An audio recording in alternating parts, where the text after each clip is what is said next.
नागपूर दंगल प्रकरणाची सरकारने गंभीर दखल घेतली आहे। पालकमंत्री चंद्रशेखर बावनकुळे नागपूरमध्ये दाखल झालेत। आताची सगळ्यात मोठी बातमी आपण पाहतोय।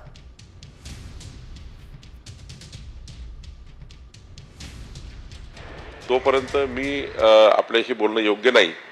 घटनेचा मुख्य सूत्रधार कोण आहे याच्यात आम्ही जातो आहे आणि लवकरच ते कळेल। स्थानिक हिंदूंचा आरोप आहे की त्यांच्या घरांना ठरून लक्ष केलं गेलं, कुठेतरी सुनियोजित पद्धतीने हा संपूर्ण हल्ला होता।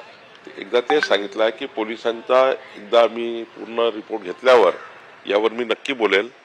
पण आज तर महत्त्वाचं काय आहे, आज आपल्याकरता, मीडियाकरता, तुमच्या माझ्याकरता, नागपूरकरांकरता महत्त्वाचं काय आहे की नागपूर शांत ठेवणे, नागपूरमध्ये कुठलेही त्या ठिकाणी अशांत तयार होणे याची काळजी घेणे ही आपली जबाबदारी। शहराच्या बाहेरनं काही हल्लेखोर आले होते, काही लोक आले होते, त्यासोबतच पोलिसांचं सुद्धा दुर्लक्ष या संपूर्ण प्रकरणात होतं। कॉमस्कोर नुसार आता isakal.com आहे देशातील नंबर 1 ची मराठी न्यूज वेबसाईट। प्रत्येक अपडेटसाठी isakal.com ला नक्की भेट द्या।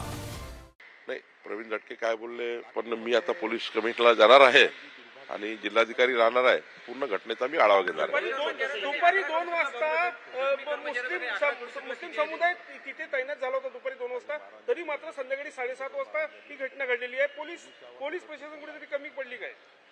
मला तेच विचार सांगायचा आहे की जोपर्यंत मी पोलिसांकडनं, प्रशासनाकडनं आणि जनतेकडनं दोन्हीकडनं संपूर्ण याचा रिपोर्ट माझ्याकडे येत नाही तोपर्यंत पोलिसांचा दोष आहे की याचा दोष आहे, त्याचा दोष आहे, योग्य नाही।